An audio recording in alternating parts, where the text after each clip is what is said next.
Hi guys, welcome back to our channel. I know it's been so long, but we're back and we've rebranded. This is every day in a holiday, which means every day is a holiday, and that's how we try to live our lives. So if that's your vibe, like, share and subscribe.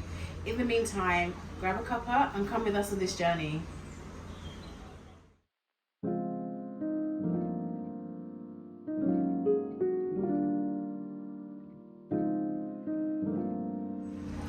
So last October we went on holiday to Senegal, and when we got there we realised the Gambia was really close and there were lots of options, travel options to get there. So we thought, why not make this a 2-in-1 trip?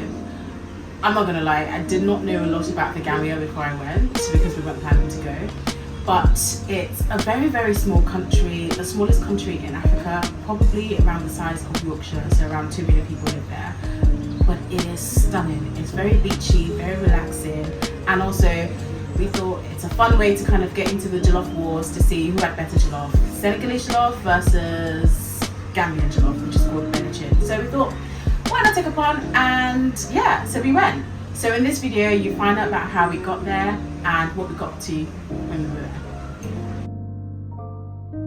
there. So there's several ways to get from Senegal to the Gambia. You can hire a car and drive there, you can get a coach, or you can fly. We decided to go for the coach option because we found this really helpful guide at the Renaissance Monument in Dakar in Senegal, who helped us with arranging it all. It cost around 24,000 West African francs, so that's around £32 per person return. It was all really smooth. You can book this online yourself, but she was incredibly helpful. So we got a taxi from our hotel and got there in good time. The coach was leaving at 7 a.m. and it was a Monday morning, so as you can imagine, it was incredibly busy and everything was fully booked. We had assigned seats and we were excited because it was only supposed to take us around 5 hours, so we'd get there by 12 noon. Yeah, it was a really clean coach. The roads were really good, unlike other places, Nigeria. The drive was beautiful, so we drove through the Senegalese countryside. We took a scenic route that kind of showed us lots of different villages, how people lived. We saw kids returning from school, kids going to school, people going to churches, mosques, people shopping. It was just really beautiful, and as someone who grew up in Nigeria, it felt very familiar to me and very, I don't know, African.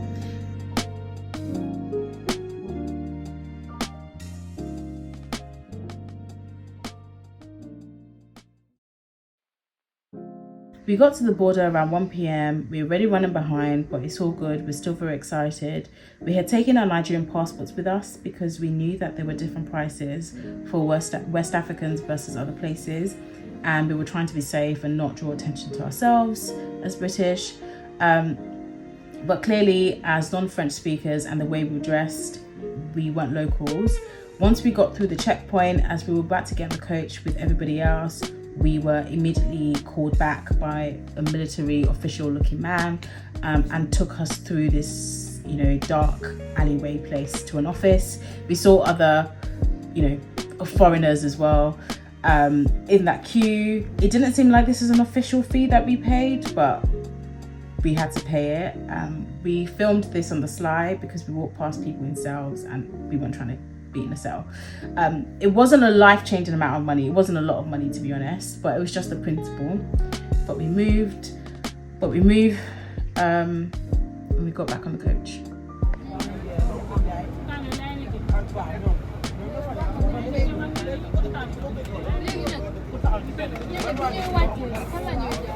So remember when I said that we got to the border at 1 p.m?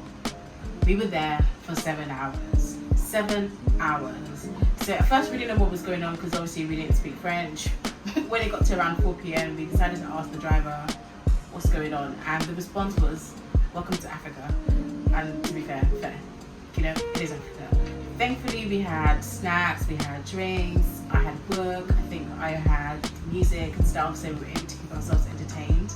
But we couldn't use the toilet. I think there were toilets, but again we didn't really know who to ask. So we were there till 8 p.m. until we got onto a ferry to take us over to the Gambia.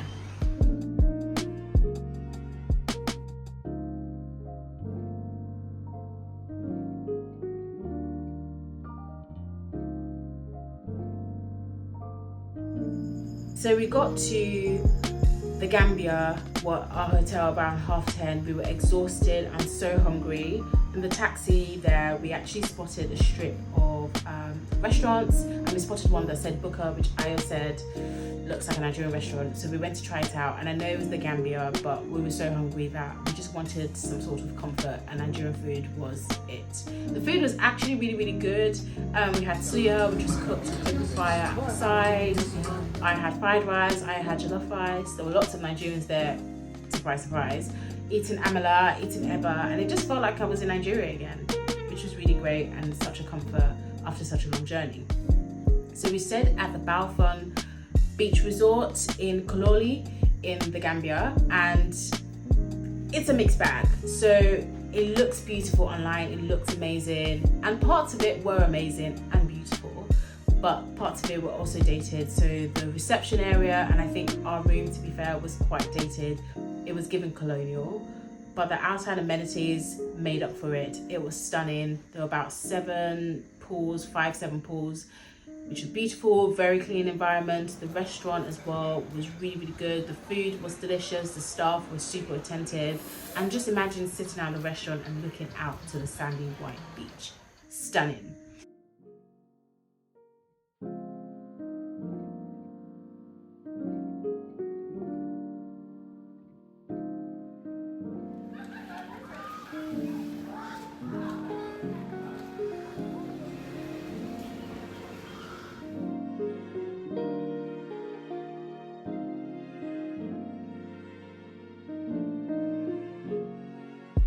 So obviously we had planned to spend 2 nights and in the Gambia. If we'd gotten to the Gambia at noon, we thought we'd have the afternoon to kind of explore and pack in a lot of activities. We didn't, but we decided to have, a slow morning the following morning. So we spent hours on the beach. I was reading, we were just looking out, having drinks, relaxing. It was a vibe to think that we could open the door of our room and we were straight on the beach. It was really beautiful. There weren't as many people, so it made it feel a bit like a private beach. There were people just walking around, hawking their goods, inviting you to their restaurants, selling hats, selling lots of different things. And it was just a really quiet, nice morning, a contrast to the exhausting day we had the previous day.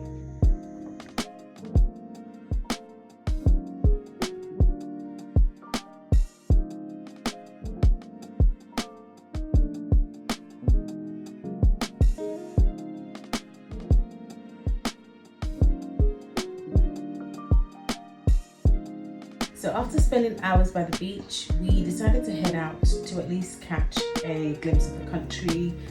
We had a taxi pick us up from the hotel, and he was really helpful. I should add that unlike Senegal, where the official language is French, the official language for the Gambia is English. So as English speaker, it was much easier for us to navigate.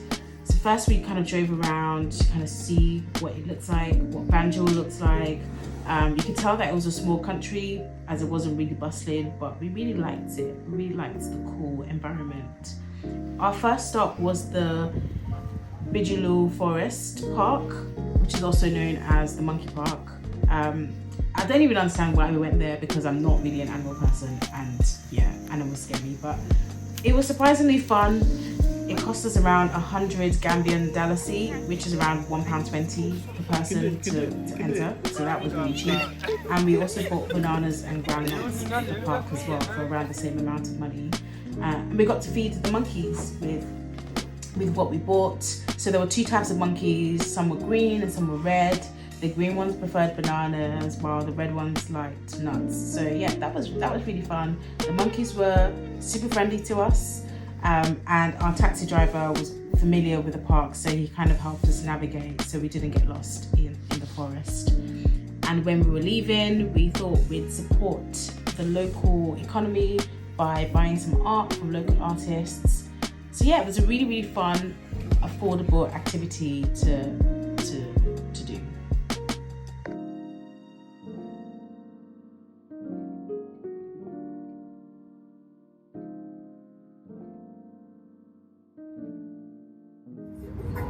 When you go in, it's busy. It's difficult.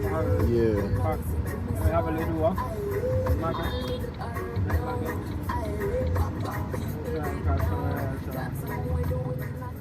So next up, we wanted a real experience of what the Gambia was like, given the short time we had there. And our taxi driver took us to Serekunda Market. At this point, he was doubling up as a tour guide as well, which was beyond what we could have asked for, and he was really great. As someone who hadn't been to Africa in almost 20 years, any part of Africa in almost 20 years, it was a real experience for me because there were lots of people, and I know I said it wasn't bustling, the market was bustling. There were loads of people were literally pulling our shirts into their store, but our taxi driver was batting them away. And even when people tried to charge us unreasonable prices for some of the items we were haggling, our taxi driver in his local language was kind of, negotiating on our behalf, which was really great. So we got some waist beads, some shea butter, a dress. All in all, it was a really good experience to kind of see what the Gambians were really like. They're just like every other African, to be honest. They might be small, but they definitely. This one you can use it.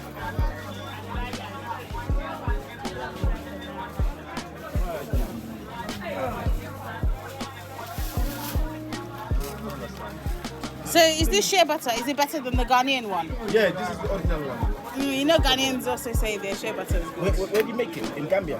No. It comes from Mali. Because of Mali. So after the market, we went back to the hotel. Obviously, it was our last night. We didn't really do anything. We went back to the hotel and had dinner. Perfect time to try the Gambian jollof rice, benachin. I thought it was better than the Senegalese one, and I disagreed. I thought the Senegalese one was much better. But to be fair, I would give them the benefit of a doubt because we did have it in a hotel, and hotel food is not like, local food. So I would love to come back again. And if you're Gambian and you want me to try your benachin, more than happy to change my mind.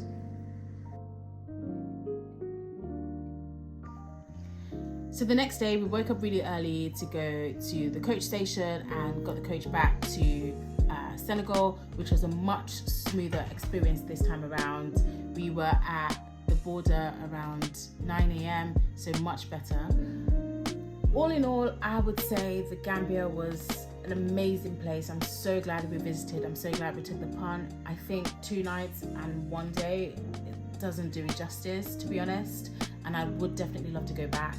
I think if you're looking for winter sun, relatively cheap, relatively close to the UK, I would 100% recommend the Gambia. Much easier to navigate if you're British, as I said, around, the language. But yeah, the Gambia, what a jewel, and really glad that we took the punt. So if you visited the Gambia, if you're from the Gambia, you'd like to visit the Gambia, leave a comment down below. Let us know what your thoughts are. If you enjoyed this video, let us know as well. And yeah, we hope to see you in our next video very, very, very, very, very soon. All right, take care. Bye. Remember, every day is a holiday.